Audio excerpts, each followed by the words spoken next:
Culture is an extremely important part of doing business. When expanding internationally, firms must take into account the culture in the targeted countries as it will undoubtedly affect the process and result of doing business in that country. Cultures are unique and can present barriers as well as new opportunities for any firm looking to expand into a new market. The North Central region of the EU has different cultures and cultural environments that must be considered while arranging an expansion plan. The first component of the cultures is the language spoken in the countries. In the UK, English is the main spoken language by approximately 98% of the population. There are some regional language speakers, including Scottish Gaelic, Irish Gaelic, and Welsh. Welsh is one of the most widely spoken regional languages. In Belgium, 60% of the population speaks Dutch, 40% speaks French, and less than 1% speaks German. Some of the Dutch dialects spoken in Belgium are also spoken in the Netherlands. In the Netherlands, main languages are Dutch, English, Frisian, and Papiamento. Papiamento is the official language derived from Portuguese and African languages and widely spoken in some Caribbean islands. In Germany, the main language is German. Minority languages include Frisian, Sorbian, Danish, and Romani. English is widely spoken throughout the population as well. In the UK, the official state-sanctioned religion is the Church of England, which is of the Christian Protestant faith. There has been a huge decline in the role of the church in the UK.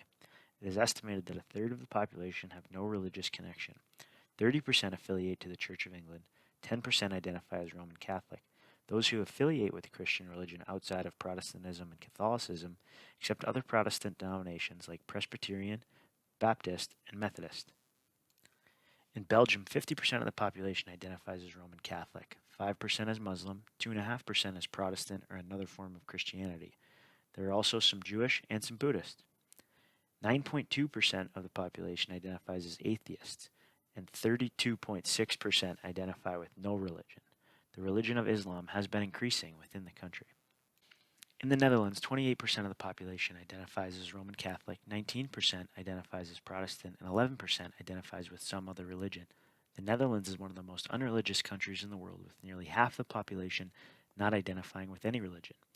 In Germany, 59.3% of the population practices Christianity, while 34.4% is non-religious.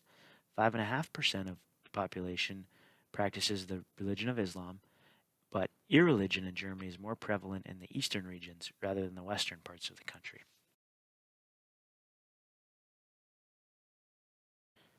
In relation to specific customs and business practices, Hofstede's cultural dimensions theory can be helpful in identifying cultural differences and similarities among countries.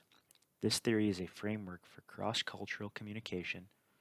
It describes the effects of society's culture on the values of its members and how these values relate to the behavior using a structure derived from factor analyses. In the Netherlands, the UK, and Germany all have similar power distance scores to the US. Their lower scores show a more participative communication and meeting style where leadership can be challenged and people should be treated as equals. Belgium, on the other hand, has a high power distance score, showing their inequalities are generally accepted in their culture. This goes along with the inequality within their economy for top earners versus the rest of the population. The countries in this region all have individualism scores lower than that of the US, but the UK is closest at only 2 points behind. The UK, Netherlands, and Belgium are all generally high in this category. This shows that people in these countries hold unique beliefs and value their independence. Germany is the lowest of these countries on this scale, and that is partly because their communication is among the most direct in the world. They can be honest, even to a fault. Overall, all our countries still do favor individualism over collectivism. The Netherlands is an outlier in the cultural aspect of masculinity versus femininity.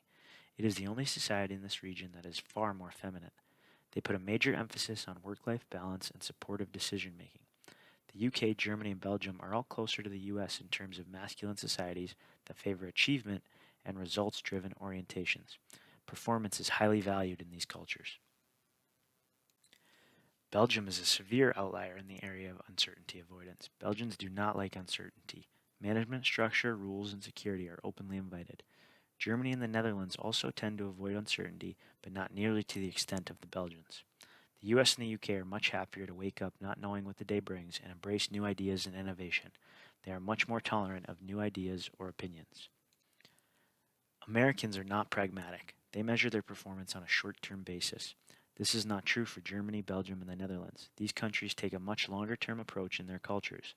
Germany being the most pragmatic of the group with a strong propensity to save and invest, thriftiness, and perseverance in achieving results.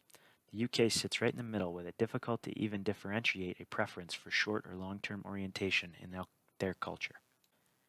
The UK, Netherlands, and Belgium all have a tendency to indulge just like the US. These countries like to work hard and play hard. They can place major emphasis on leisure time, like the Netherlands, or be hard optimists like the Belgians. Germany, however, has a tendency for pessimism.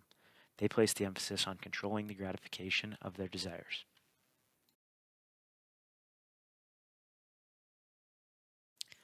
All of these cultural aspects show that, for the most part, these countries are pretty similar to the US.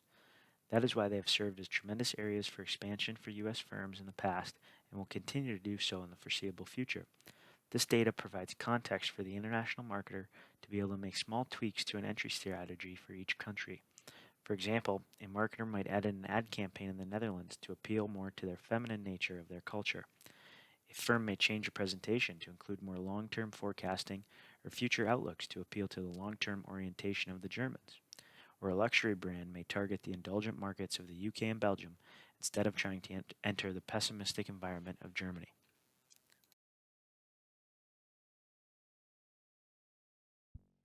Politics and laws also play a huge role in the ability for a country to be trade friendly. In Germany, the government is a democratic, federal parliamentary republic where federal legislative power is vested in the Bundestag and the Bundesrat. The system of personalized proportional representation is decisive with regard to the character of the parliament. In the United Kingdom, they have parliamentary democracy under a constitutional monarchy.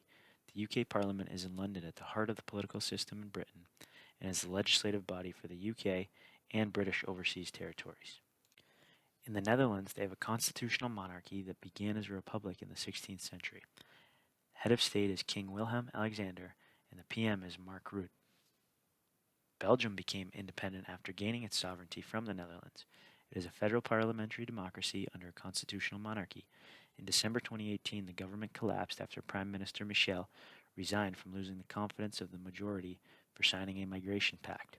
When resigning, Michel was dubbed the head of government caretaker of Belgium, in other words, the interim prime minister.